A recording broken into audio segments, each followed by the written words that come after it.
Right, మనకు ఒక break news అయితే అందుతుంది. జనసేన పార్టీ నాయకుల్ని కొంతమందిని తెలంగాణ కూకట్పల్లికి సంబంధించినటువంటి నాయకుల్ని అరెస్ట్ చేసినట్టుగా తెలుస్తుంది. కొన్ని భూముల వేలానికి సంబంధించి వాళ్ళు చేస్తున్నటువంటి పోరాటంలో భాగంగా వాళ్ళు ప్రశ్నిస్తే దానికి సంబంధించి అరెస్ట్ చేసినట్టుగా తెలుస్తుంది. దీనికి సంబంధించి ఇప్పటికే చాలా మంది పోలీస్ స్టేషన్లో పెట్టినట్టుగా తెలుస్తుంది. అసలు ఏం జరిగింది ఏంటి అనేది తెలుసుకునే ప్రయత్నం కూడా చేద్దాం.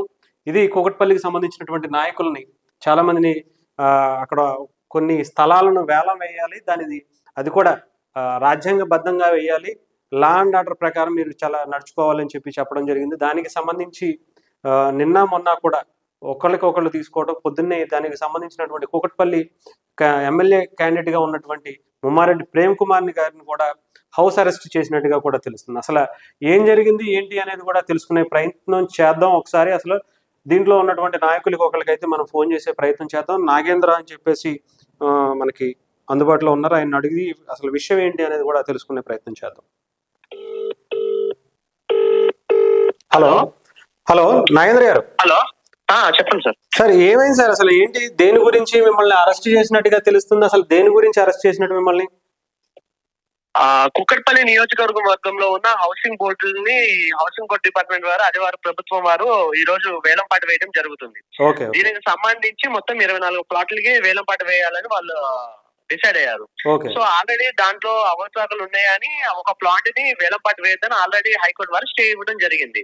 సో జనసేన పార్టీ కుక్కట్పల్లి నియోజకవర్గం ఎమ్మెల్యే అభ్యర్థి ప్రేమ్ కుమార్ గారు నేను ఏం చెప్పారంటే, ఇవి వేలంపాట్ల అవకతవకలు జరుగుతున్నాయి, వీటిని పారదర్శకంగా చేయాలి, ఈ అవకతవకలు ఎటువంటి లోటులు లేకుండా ఏదైతే గవర్నమెంట్ రూల్స్ ప్రకారమో అదే విధంగా లా ప్రకారం చేయాలి, లేని పక్షంలో ప్రజల తరపున జనసేన పార్టీ దీన్ని ప్రశ్నిస్తుంది అని నిన్న ప్రేమ్ కుమార్ గారు చెప్పడం జరిగింది. సో ప్రేమ్ కుమార్ గారు ఆ స్టేట్మెంట్ ఇచ్చిన తర్వాత నిన్న ఈ రోజు ఉదయం 5:30 ఎర్లీ మార్నింగ్ కొంతమంది పోలీసు వారు ఆయన ఇంటి దగ్గరికి వెళ్లి ఆయన హౌస్ అరెస్ట్ చేసి మీరు ఎక్కడికి బయటకు వెళ్ళడానికి లేదు, వీలు లేదని చెప్పారు. కనీసం అసలు నువ్వు ఎందుకు అరెస్ట్ చేస్తున్నారు, ఏ విధంగా అరెస్ట్ చేస్తున్నారు, రీజన్స్ ఏంటి కూడా చెప్పకుండా మీరు ఇంట్లో నుంచి వెళ్ళడానికి లేదు అని ఆయన అరెస్ట్ చేయడం జరిగింది. దాన్ని ప్రశ్నిస్తా మేము ఈ రోజు జనసేన పార్టీ నుంచి ఆక్షన్ జరుగుతున్న ప్లేస్ లో మేము కూడా ఆక్షన్ ఏ విధంగా జరుగుతుంది చూద్దామని వెళ్ళడం జరిగింది. కానీ పోలీసు వారు మమ్మల్ని వెళ్లకుండా అడ్డుకొని మీరు వెళ్ళడానికి లేదు అని మమ్మల్ని అక్రమంగా అరెస్ట్ చేసి అల్లాపూర్ పోలీస్ స్టేషన్ లోకి తీసుకొచ్చి కూర్చోబెట్టడం జరిగింది. లోపలేమో కాంగ్రెస్ ప్రభుత్వానికి సంబంధించిన వాళ్ళు ఉన్నారు, కానీ వేరే పార్టీ వాళ్ళు మా జనసేన పార్టీ నుంచి మనం చూడటానికి అసలు అక్రమాలు జరుగుతున్నాయా లేదా అని అంటే మమ్మల్ని పోలీసు వారు ఆపుతున్నారు. అక్కడ అవకతవకలు ఉన్నాయి కాబట్టే కదా ఇంతమంది పోలీసు వారిని పెట్టి అడ్డుకొని మమ్మల్ని అరెస్ట్ చేసి ఈ రోజు పోలీస్ స్టేషన్ లో తీసుకొని కూర్చోబెట్టడం జరుగుతుంది. సో ఇదే విషయాన్ని రాష్ట్ర నాయకుల గారు కూడా చెప్పడం జరిగింది. ఇప్పుడే రాష్ట్ర నాయకులు సాగర్ గారు వచ్చి చే గారితో వాళ్ళతో మాట్లాడడం జరిగింది. అదే తెలంగాణ రాష్ట్ర ఇన్ఛార్జ్ శంకర్ గౌడ్ గారు కూడా ఇప్పుడు అల్లాపూర్ పోలీస్ స్టేషన్ కి వస్తున్నారు. ఓకే ఓకే, అంటే ఇప్పుడు గవర్నమెంట్ తరపు నుంచి ఇప్పుడు ఆ వేలం ఇంకా జరుగుతుందా, కంటిన్యూ అయిపోతుందా? మీరు మనం ఆపించిన తర్వాత ఇప్పుడు మాకు కూడా అందుతున్న సమాచారం ఏంటంటే దీనికి హైకోర్టులో స్టే అనే ఒక పిటిషన్ కూడా ఫైల్ చేశారంట. హైకోర్టు వారు 2 వరకు దాని వేలంపాట వేయొద్దు అని స్టే ఇవ్వడం జరిగిందని మాకు సమాచారం అందుతుంది. ఓకే, అంటే ఇప్పుడు గవర్నమెంట్ చాలా మందికి అక్కడ న్యాయం చేస్తుందని చెప్పి చాలా మంది అంటున్నారు, కానీ ఇలాంటి అవకతవకలు ప్రశ్నిస్తున్న మిమ్మల్ని ఎందుకని ఆపుతున్నారని అనుకుంటున్నారు అసలు మీరు?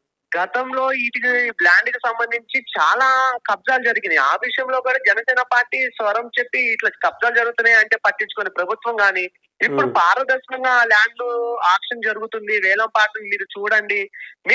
మనం వేలం పాటకి వ్యతిరేకం కాదు, జనసేన పార్టీ వేలం పాటకి వ్యతిరేకం కాదు. మేమేం చెప్తున్నామంటే పారదర్శకంగా జరగాలి, ఎటువంటి అవకతవకలు జరగొద్దు, గవర్నమెంట్ రూల్స్ ప్రకారం రెగ్యులేషన్స్ ప్రకారము లా ప్రకారం చేయండి.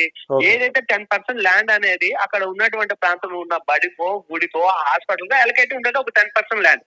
ఆ ల్యాండ్ మీరు ఎక్కడ పెడుతున్నారు, ఏ ప్లాట్ వేలం వేస్తున్నారు, ఎంత జాగా వేలం వేస్తున్నారు అనేది మాత్రం మేము అడుగుతున్నాం. దాన్ని చూపించండి, దాన్ని ఒక డిస్ప్లే చేసి మీరు ప్లాన్ ప్రకారం వేలం వేయండి అని అడుగుతుంటే దాన్ని ఏం చెప్పకుండా ఇప్పుడు ఇష్టం వచ్చినట్టుగా మేము చేస్తాము అంటే మాత్రం జనసేన పార్టీ అయితే దీన్ని తప్పకుండా ప్రశ్నిస్తుంది.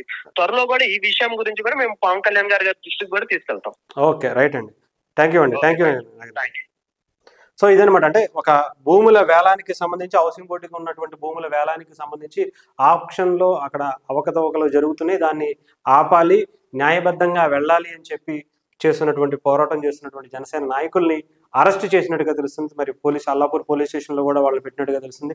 మరి రాష్ట్ర నాయకత్వం కూడా అక్కడికి చేరుకున్నట్టుగా తెలుస్తుంది. మరి పవన్ కళ్యాణ్ గారు కూడా దీని గురించి స్పందిస్తారా, దీని మీద ఇప్పుడు మరి ఆంధ్రప్రదేశ్ పాలిటిక్స్ లో చాలా బిజీగా డిప్యూటీ సీఎం గా ఉన్నటువంటి పవన్ కళ్యాణ్ గారు మరి తెలంగాణలో జనసేన పార్టీకి ఎలాంటి సపోర్ట్ ఇస్తారో అనేది కూడా వేచి చూడాలి.